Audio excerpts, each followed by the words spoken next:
بسم الله الرحمن الرحيم ياسين والقرآن الحكيم إنك لمن المرسلين على صراط مستقيم تنزيل العزيز الرحيم لتنذر قوما ما أنذر آباؤهم فهم غافلون لقد حق القول على أكثرهم فهم لا يؤمنون إنا جعلنا في أعناقهم أغلالا فهي إلى الأذقان فهم مقمحون وجعلنا من بين أيديهم سدا ومن خلفهم سدا فأغشيناهم فهم لا يبصرون وسواء عليهم أأنذرتهم أم لم تنذرهم لا يؤمنون إنما تنذر من اتبع الذكر وخشي الرحمن بالغيب فبشره بمغفرة وأجر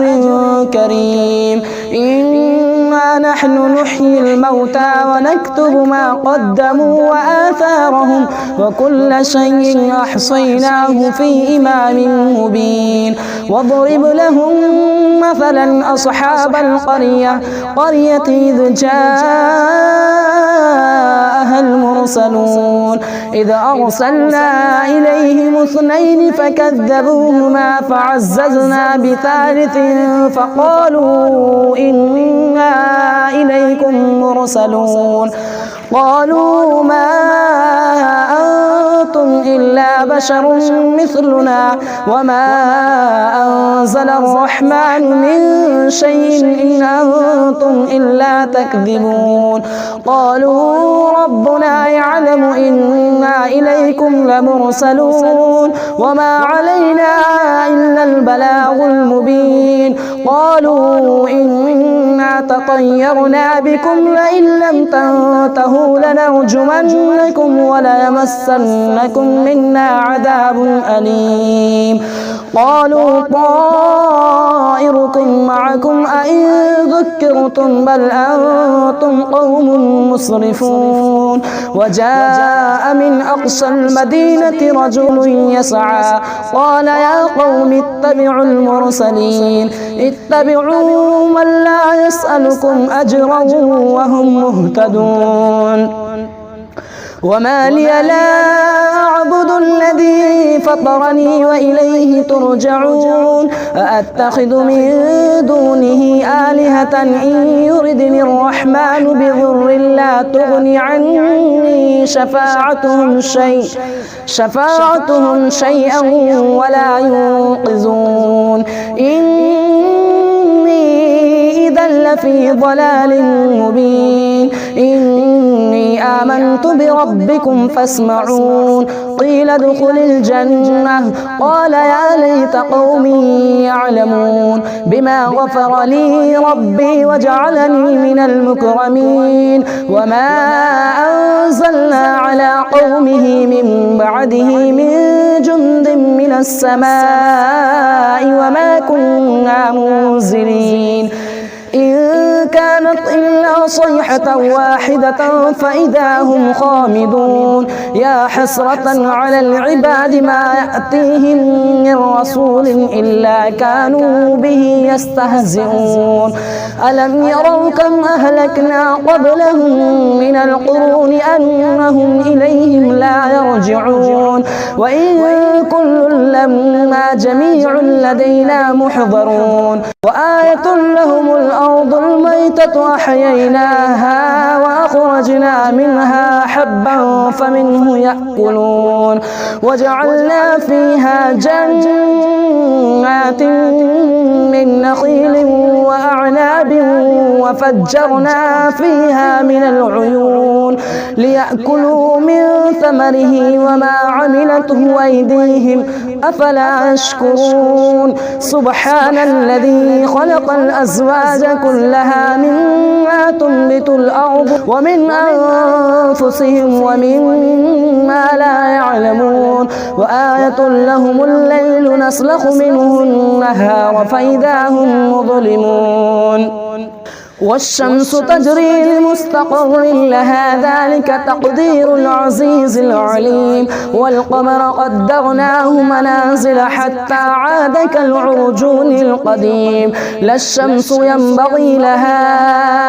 أن تدرك القمر ولا الليل سابق النهار وكل في فلك يسبحون وآية لهم أنا حملنا ذريتهم في الفلك المشحون وخلقنا لهم من مثله ما يركبون وإن نشأ نغرقهم فلا صريخ لهم ولا هم ينقذون إلا رحمة منا ومتاعا إلى حين وإذا قيل لهم اتقوا ما بين أيديكم وما خلفكم لعلكم ترحمون وما تأتيهم من آية من آيات ربهم إلا كانوا عنها معرضين وإذا قيل لهم أنفقوا مما رزقكم الله قال الذين كفروا للذين آمنوا أنطعم من لو يشاء الله أطعمه إن أنتم إلا في ضلال مبين ويقولون متى هذا الوعد إن كنتم صادقين ما ينظرون إلا صيحة واحدة تأخذهم وهم يخصمون فلا يستطيعون توصية ولا إلى أهلهم يرجعون ونفخ في الصور فإذا هم من الأجداث إلى ربهم ينصلون قالوا يا ويلنا من بعثنا من مرقدنا هذا ما وعد الرحمن وصدق المرسلون إن كانت إلا صيحة واحدة فإذا هم جميع لدينا محضرون فاليوم لا تظلم نفس شيئا ولا تجزون إلا ما كنتم تعملون إن أصحاب الجنة اليوم في شغل فاكهون هم وأزواجهم في ظلال على الأرائك متكئون لهم فيها فاكهة ولهم ما يدعون سلام قولا من رب رحيم وامتازوا اليوم أيها المجرمون ألم أعهد إليكم يا بني آدم ألا تعبدوا الشيطان إنه لكم عدو مبين وأن اعبدوني هذا صراط مستقيم ولقد أضل منكم جبلا كثيرا أفلم تكونوا تعقلون هذه جهنم التي كنتم توعدون اصلوها اليوم بما كنتم تكفرون اليوم نختم على أفواههم وتكلمنا أيديهم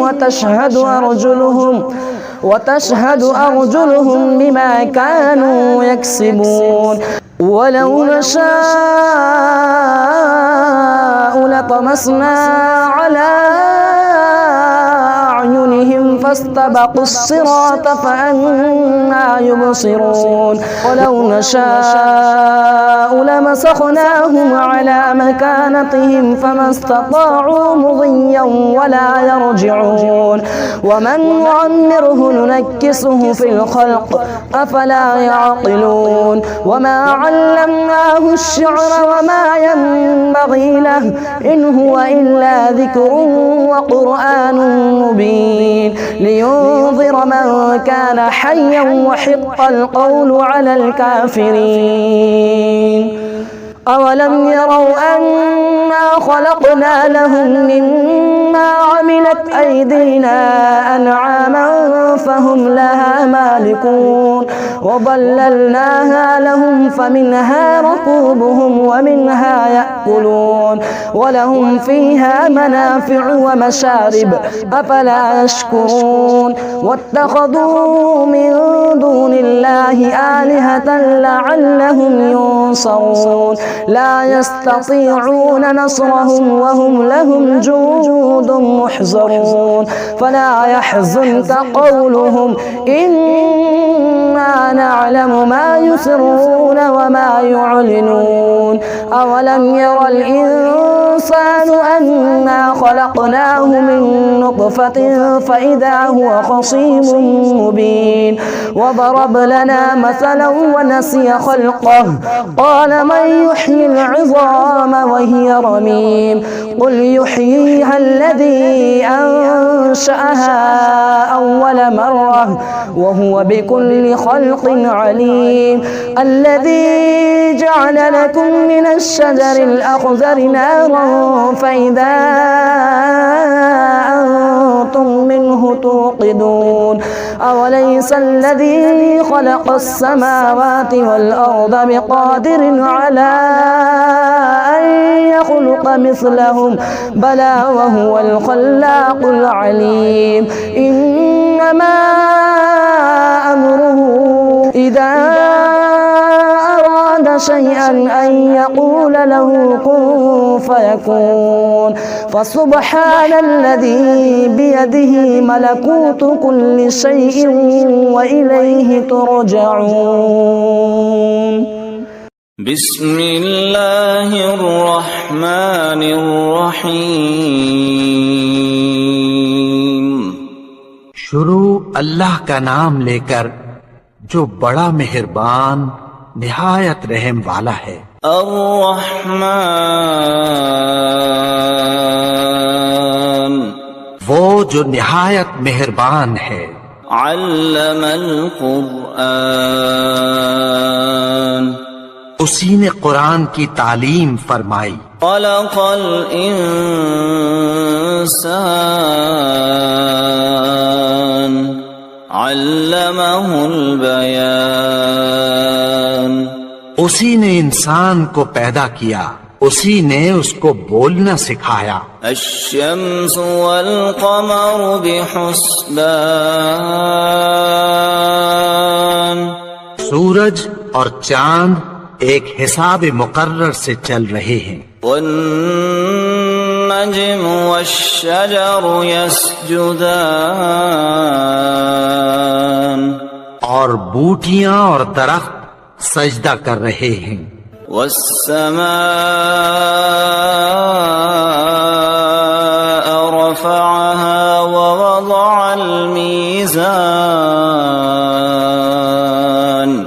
اور اسی نے آسمان کو بلند کیا اور میزان عدل قائم کر دی۔ لا تطغوا في الميزان کہ اس میزان میں حد سے تجاوز نہ کرو۔ وَأَقِيمُوا الْوَزْنَ بِالْقِسْطِ وَلَا تُخْسِرُوا الْمِيزَانَ اور انصاف کے ساتھ ٹھیک تولو اور تول کم مت کرو۔ وَالْأَرْضَ وَضَعَهَا لِلْأَنَامِ اور اسی نے خلقت کے لیے زمین بچھائی۔ فِيهَا فَاكِهَةٌ وَالنَّخْلُ ذَاتُ الْأَكْمَامِ اس میں میوے اور کھجور کے درخت ہیں جن کے خوشوں پر غلاف ہوتی ہیں۔ والحب ذو العصف والریحان فبأي آلاء ربكما تكذبان اناج جس کے ساتھ بھس ہوتا ہے اور خوشبودار پھول۔ تو اے گروہ جن و انس، تم اپنے پروردگار کی کون کون سی نعمت کو جھٹلاؤ گے؟ خلق الإنسان من صلصال كالفخار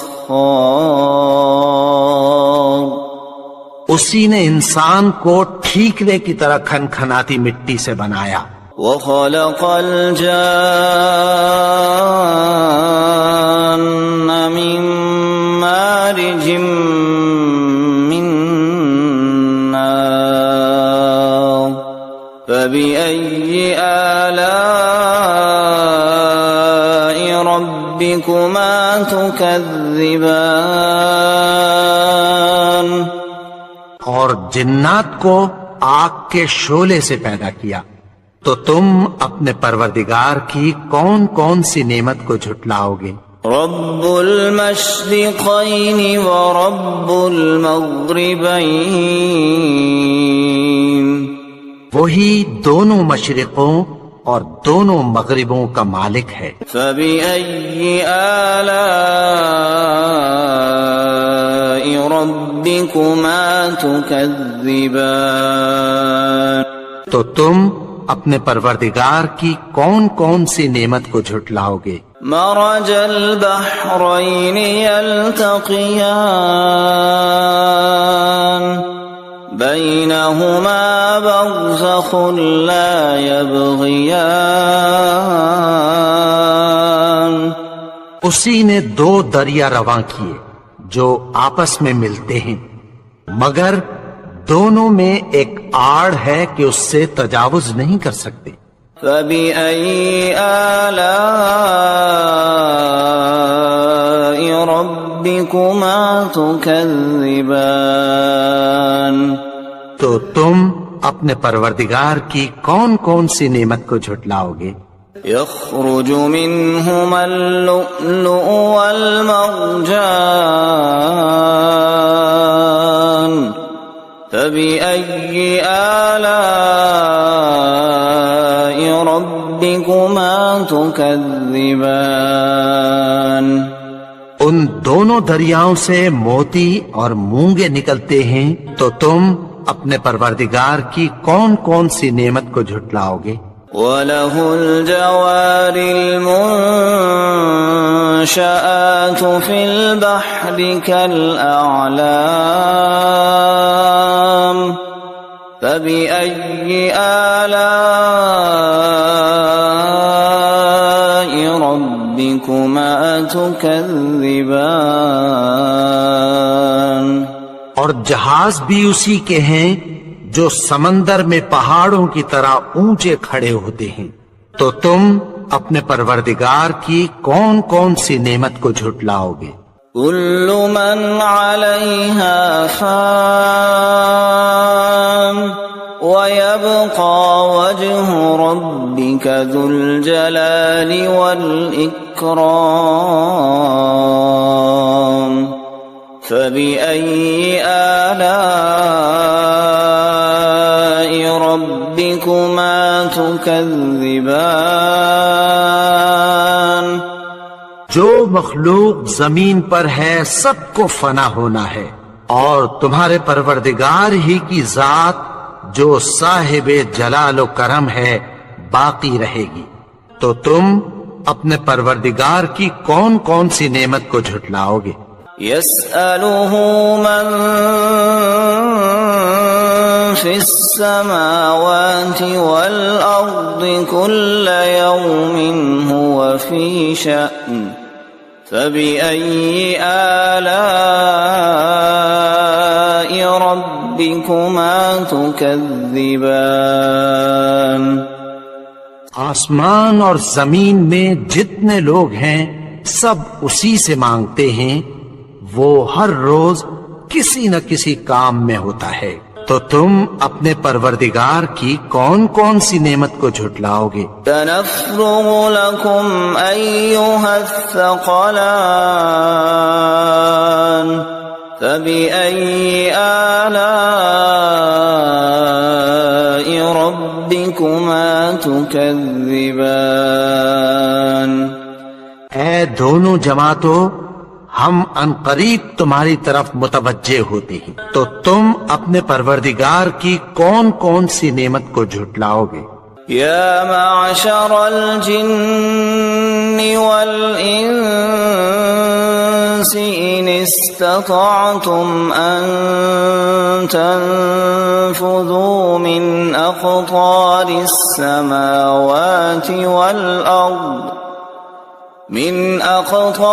السماوات والأرض فانفذوا لا تنفذون إلا بسلطان فبأي آلاء ربكما تكذبان؟ اے گروہ جن و انس، اگر تمہیں قدرت ہو کہ آسمان اور زمین کے کناروں سے نکل جاؤ تو نکل جاؤ، اور زور کے سوا تو تم نکل سکنے ہی کے نہیں، تو تم اپنے پروردگار کی کون کون سی نعمت کو جھٹلاؤ گے؟ يرسل عليكما شواظ من نار ونحاس فلا تنتصران فبأي آلاء ربكما تكذبان؟ پھر تم ان کا مقابلہ نہ کر سکو گے، تو تم اپنے پروردگار کی کون کون سی نعمت کو جھٹلاؤ گے؟ فَإِذَا انشَقَّتِ السَّمَاءُ فَكَانَتْ وَرْدَةً كَالدِّهَانِ، پھر جب آسمان پھٹ کر تیل کی تلچھٹ کی طرح گلابی ہو جائے گا تو وہ کیسا ہولناک دن ہوگا۔ فَبِأَيِّ آلَاءِ رَبِّكُمَا تُكَذِّبَانِ؟ تو تم اپنے پروردگار کی کون کون سی نعمت کو جھٹلاؤ گے؟ فَيَوْمَئِذٍ لَا يُسْأَلُ عَن ذَنبِهِ إِنسٌ وَلَا جَانٌ فَبِأَيِّ آلَاءِ رَبِّكُمَا تُكَذِّبَانِ؟ تو اس روز نہ تو کسی انسان سے اس کے گناہوں کے بارے میں پرسش کی جائے گی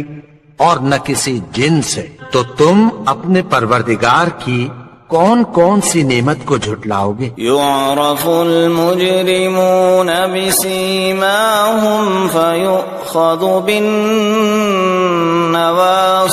وَالْأَقْدَامِ فَبِأَيِّ آلَاءِ رَبِّكُمَا تُكَذِّبَانِ؟ گناہگار اپنے چہرے ہی سے پہچان لیے جائیں گے تو پیشانی کے بالوں اور پاؤں سے پکڑ لیے جائیں گے، تو تم اپنے پروردگار کی کون کون سی نعمت کو جھٹلاؤ گے؟ هذه جهنم التي يكذب بها المجرمون يطوفون بينها وبين حميم آن فبأي آلاء ربكما تكذبان؟ یہی وہ جہنم ہے جسے گناہگار لوگ جھٹلاتے تھے، وہ دوزخ اور کھولتے ہوئے گرم پانی کے درمیان گھومتے پھریں گے، تو تم اپنے پروردگار کی کون کون سی نعمت کو جھٹلاؤ گے؟ وَلِمَنْ خَافَ مَقَامَ رَبِّهِ جَنَّتَانِ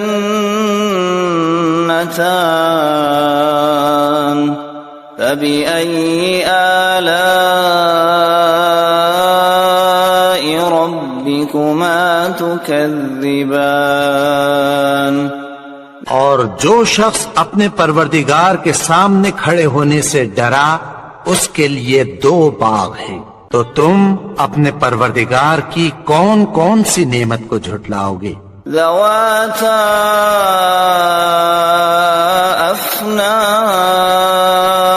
افنان فبأي آلاء ربكما تكذبان ان دونوں میں بہت سی شاخیں یعنی قسم قسم کے میووں کے درخت ہیں، تو تم اپنے پروردگار کی کون کون سی نعمت کو جھٹلاؤ گے؟ فيهما عينان تجريان فبأي آلاء ربكما تكذبان ان میں 2 چشمے بہ رہے ہیں، تو تم اپنے پروردگار کی کون کون سی نعمت کو جھٹلاؤ گے؟ متكئين على فرش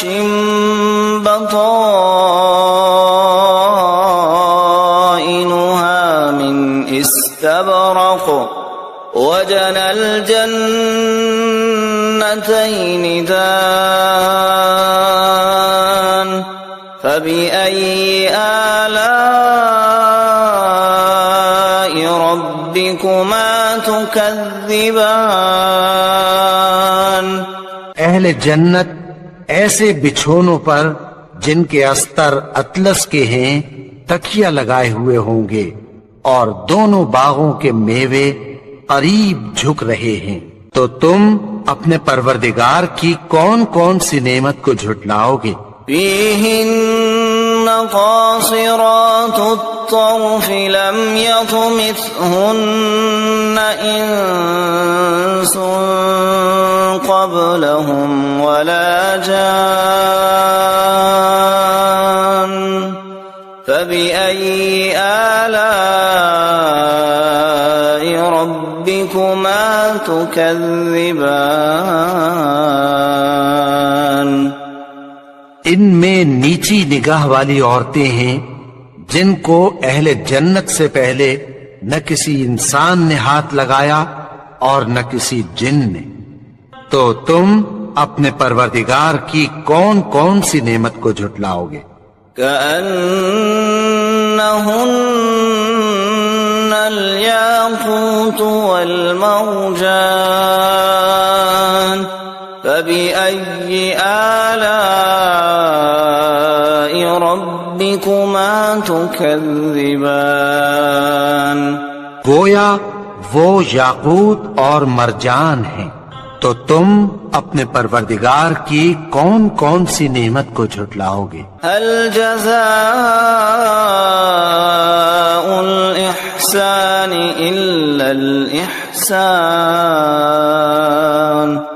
فبأي آلاء ربكما تكذبان نیکی کا بدلہ نیکی کی سوا کچھ نہیں ہے، تو تم اپنے پروردگار کی کون کون سی نعمت کو جھٹلاؤ گے؟ ومن دونهما جنتان فبأي آلاء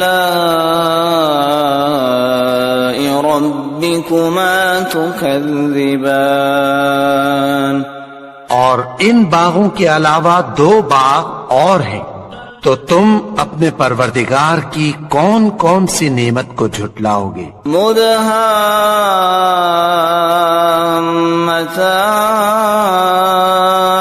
مدهامتان فبأي آلاء ربكما تكذبان دونوں خوب گہرے سبز، تو تم اپنے پروردگار کی کون کون سی نعمت کو جھٹلاؤ گے؟ فيهما عينان نضاختان فبأي آلاء ربكما تكذبان ان میں دو چشمے ابل رہے ہیں، تو تم اپنے پروردگار کی کون کون سی نعمت کو جھٹلاؤ گے؟ فيهما فاكهة ونخل ورمان فبأي آلاء ربكما تكذبان ان میں میوے اور کھجوریں اور انار ہیں، تو تم اپنے پروردگار کی کون کون سی نعمت کو جھٹلاؤ گے؟ فيهن خيرات حسان فبأي آلاء ربكما تكذبان ان میں نیک سیرت خوبصورت عورتیں ہیں، تو تم اپنے پروردگار کی کون کون سی نعمت کو جھٹلاؤ گے؟ حور مقصورات في الخيام فبأي آلاء ربكما تكذبان وہ حوریں ہیں جو خیموں میں محفوظ ہیں، تو تم اپنے پروردگار کی کون کون سی نعمت کو جھٹلاؤ گے؟ لم يطمثهن انس قبلهم ولا جان فبأي آلاء ربكما تكذبان ان کو اہل جنت سے پہلے نہ کسی انسان نے ہاتھ لگایا اور نہ کسی جن نے، تو تم اپنے پروردگار کی کون کون سی نعمت کو جھٹلاؤ گے؟ متكئين على رفرف خضر وعبقري حسان فبأي آلاء ربكما تكذبان سبز قالینوں اور نفیس مسندوں پر تکیہ لگائے بیٹھے ہوں گے، تو تم اپنے پروردگار کی کون کون سی نعمت کو جھٹلاؤ گے؟ تبارك اسم ربك ذي الجلال والإكرام اے نبی، تمہارا پروردگار جو صاحب جلال و کرم ہے، اس کا نام بڑا بابرکت ہے۔ بسم اللہ الرحمن الرحیم عما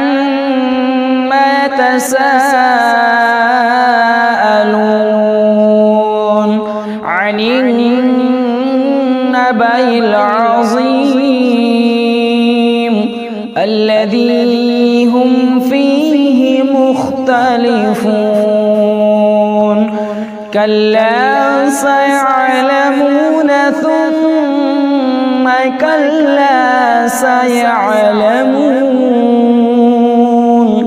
ألم نجعل الأرض مهادا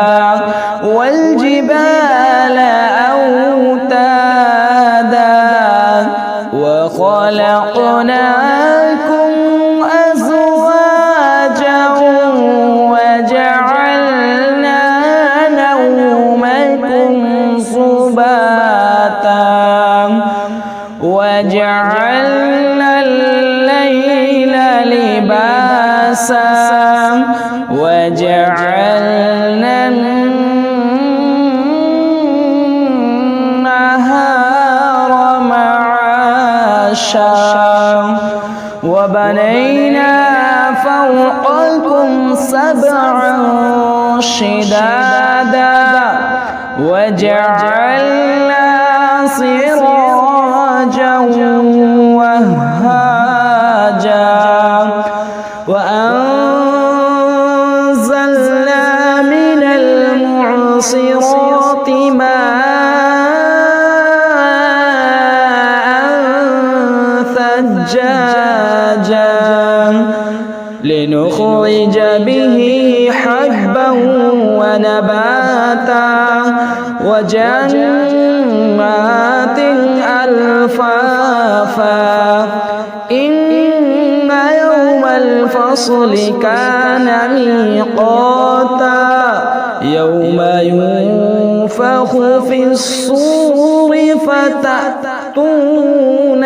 أفواجا وفتحت السماء فكانت أبوابا وصيرت الجبال فكانت سرابا إن جهنم كانت مرصادا للطاغين مآبا لابثين فيها أحقابا لا يذوقون فيها بردا ولا شرابا إلا حميما وغساقا جزاء وفاقا إنهم كانوا لا يرجون حسابا وكذبوا بآياتنا كذابا وكل شيء أحصيناه كتابا فذوقوا فلن نزيدكم إلا عذابا إن للمتقين مفازا حدائق وأعنابا وكواعب أترابا وكأسا دهاقا لا يسمعون فيها لغوا ولا كذابا جزاء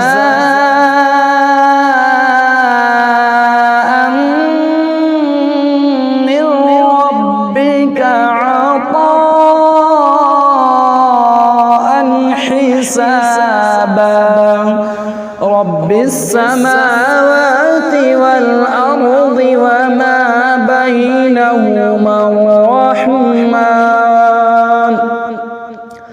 وما بينهما الرحمن لا يملكون منه خطابا يوم يقوم الروح والملائكة صفا لا يتكلمون إلا من أذن له الرحمن وقال صوابا ذلك اليوم الحق فمن شاء اتخذ إلى ربه مآبا إنا أنذرناكم عذابا قريبا يوم ينظر المرء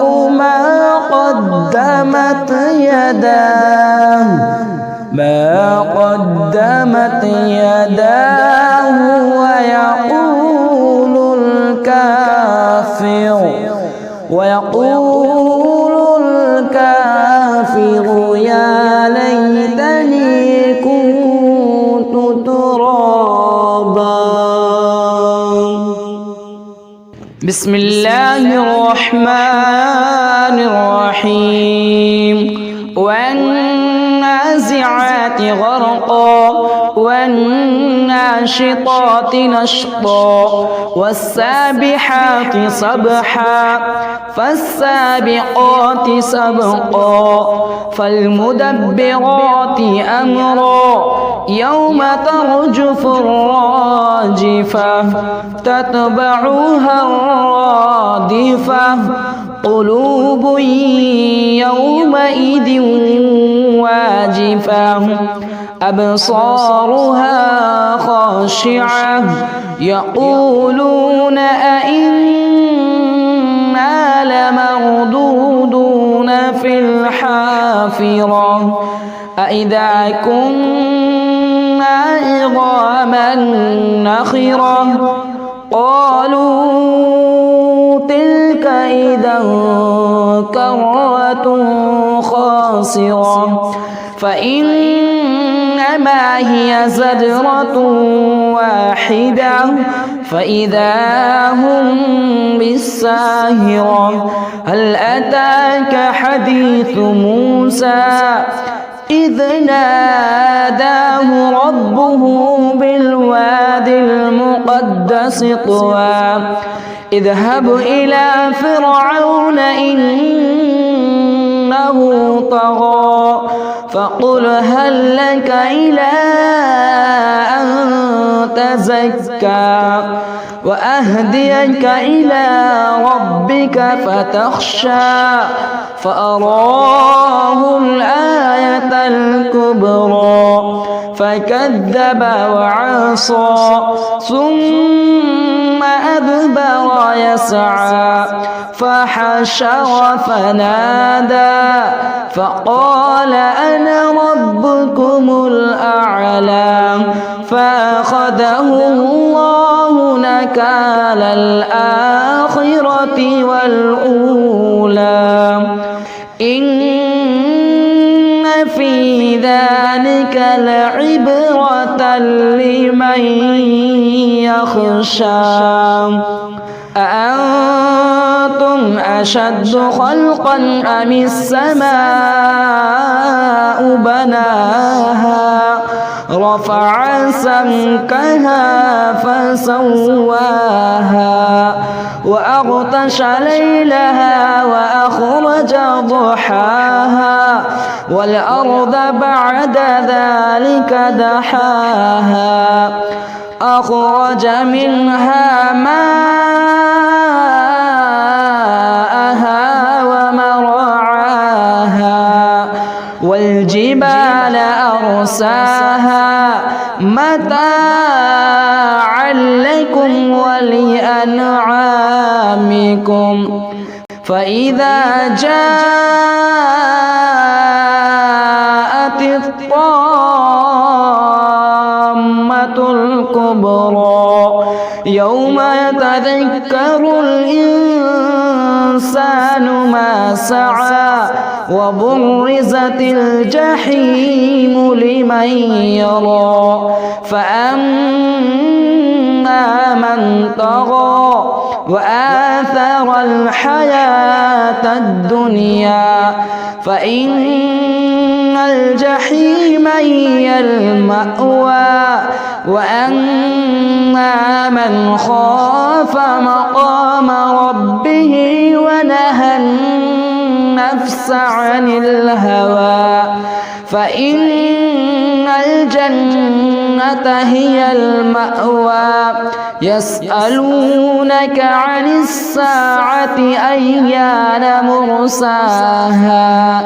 فيما أنت من ذكراها إلى ربك منتهاها إنما أنت منذر من يخشاها كأنهم يوم يرونها لم يلبثوا إلا عشية أو ضحاها. بسم الله الرحمن الرحيم. عبس وتولى أن جاءه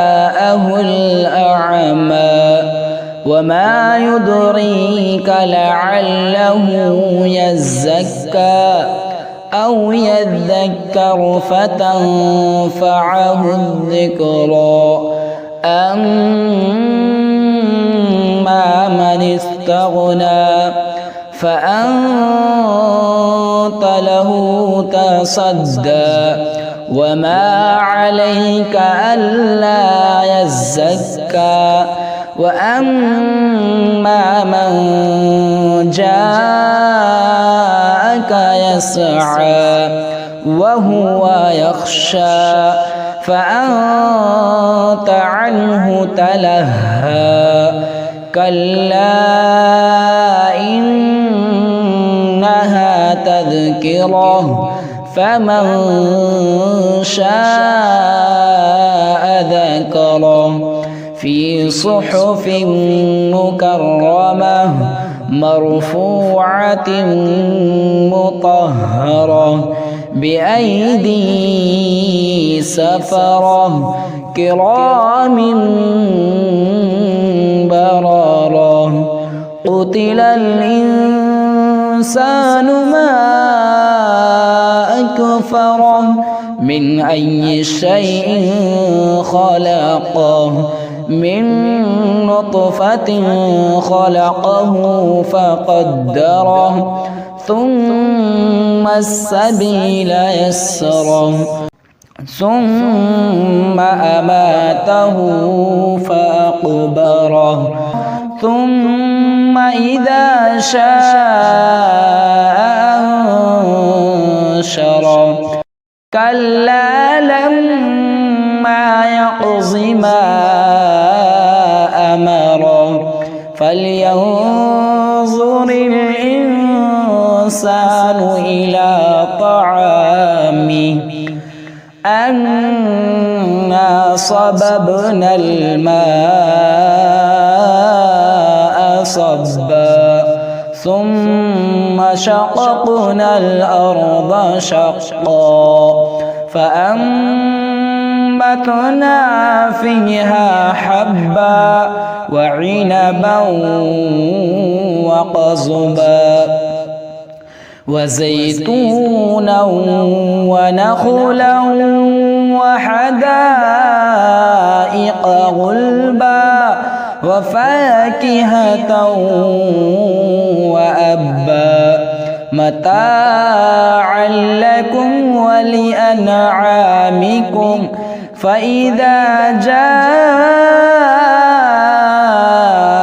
الصاخة يوم يفر المرء من أخيه وأمه وأبيه وصاحبته وبنيه لكل امرئ منهم يومئذ شأن يغنيه. وجوه يومئذ مسفرة ضاحكة مستبشرة ووجوه يومئذ عليها غبرة ترهقها قترة أولئك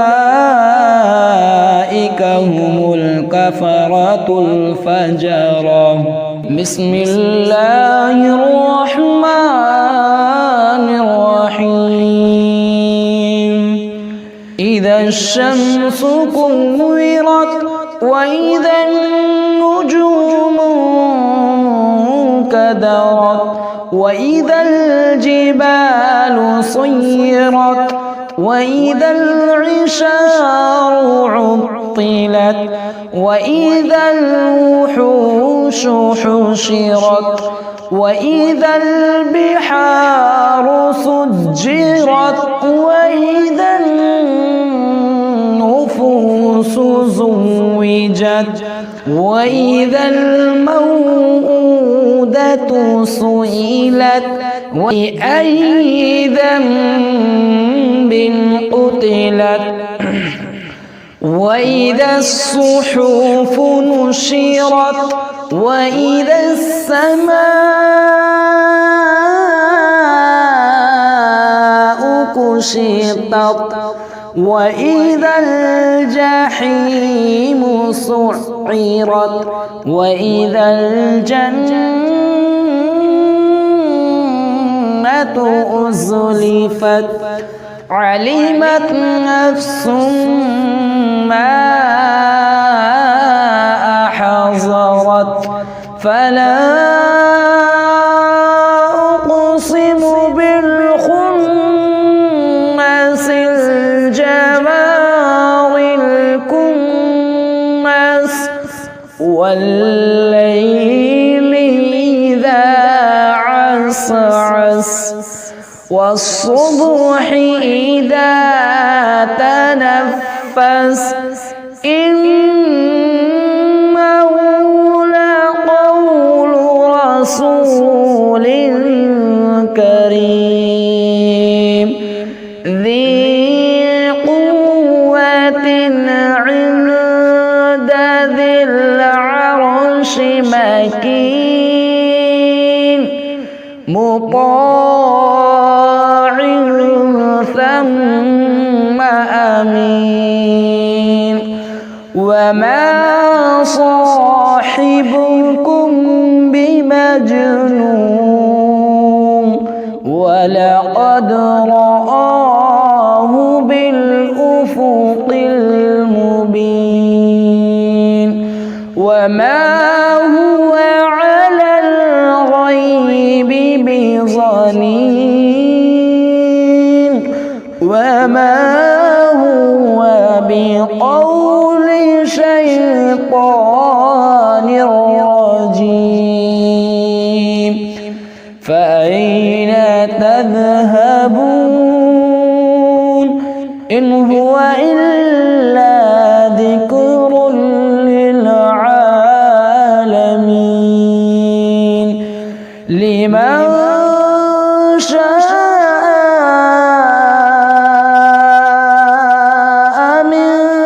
منكم أن يستقيم وما تشاءون إلا أن يشاء الله رب العالمين بسم الله الرحمن الرحيم الرحمن علم القرآن خلق الإنسان علمه البيان الشمس والقمر بحسبان والنجم والشجر يسجدان والسماء رفعها ووضع الميزان ألا تطغوا في الميزان وأقيموا الوزن بالقسط ولا تخسروا الميزان والأرض وضعها للأنام فيها فاكهة والنخل ذات الأكمام والحب ذو العصف والريحان فبأي آلاء ربكما تكذبان خلق الإنسان من صلصال كالفخار وخلق الجان من مارج من نار فبأي آلاء ربكما تكذبان رب المشرقين ورب المغربين فبأي آلاء ربكما تكذبان مرج البحرين يلتقيان بينهما برزخ لا يبغيان فبأي آلاء ربكما تكذبان يخرج منهما اللؤلؤ والمرجان فبأي آلاء ربكما تكذبان وله الجوار المنشآت في البحر كالأعلام فبأي آلاء ربكما تكذبان كل من عليها فان ويبقى وجه ربك ذو الجلال والإكرام فبأي آلاء ربكما تكذبان يسأله من في السماوات والأرض كل يوم هو في شأن فبأي آلاء ربكما تكذبان سنفرغ لكم أيها الثقلان فبأي آلاء ربكما تكذبان يا معشر الجن والإنس إن استطعتم أن تنفذوا من أقطار السماوات والأرض فانفذوا لا تنفذون إلا بسلطان فبأي آلاء ربكما تكذبان يرسل عليكما شواظ من نار ونحاس فلا تنتصران فبأي آلاء ربكما تكذبان فإذا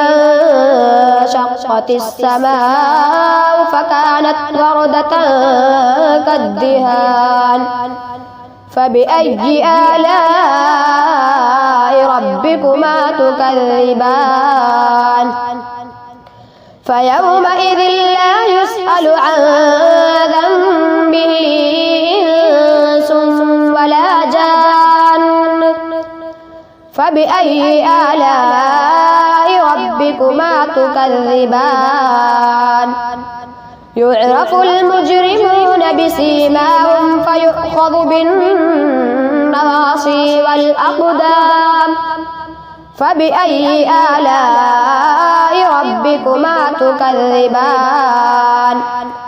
هذه جهنم التي يكذب بها المجرمون يطوفون بينها وبين حميم آن فبأي آلاء ربكما تكذبان ولمن خاف مقام ربه جنتان فبأي آلاء ربكما تكذبان ذواتا أفنان فبأي آلاء ربكما تكذبان فيهما عينان تجريان فبأي آلاء ربكما تكذبان فيهما من كل فاكهة زوجان فبأي آلاء ربكما تكذبان متكئين على فرش بطائنها من استبرق وجنى الجنتين دان فبأي آلاء ربكما تكذبان فيهن قاصرات الطرف لم يطمثهن إنس قبلهم ولا جان فبأي آلاء ربكما تكذبان كأنهن الياقوت والمرجان فبأي آلاء ربكما تكذبان هل جزاء الإحسان إلا الإحسان فبأي آلاء ربكما تكذبان ومن دونهما جنتان فبأي آلاء ربكما تكذبان مدهامتان فبأي آلاء ربكما تكذبان فيهما عينان نضاختان فبأي آلاء ربكما تكذبان فيهما فاكهة ونخل ورمان فبأي آلاء ربكما تكذبان فيهن خيرات حسان فبأي آلاء ربكما تكذبان حور مقصورات في الخيام فبأي آلاء ربكما تكذبان لم يطمثهن إنس قبلهم ولا جان فبأي آلاء ربكما تكذبان متكئين على رفرف خضر وعبقري حسان فبأي آلاء ربكما تكذبان تبارك اسم ربك ذي الجلال والإكرام صدق الله العظيم.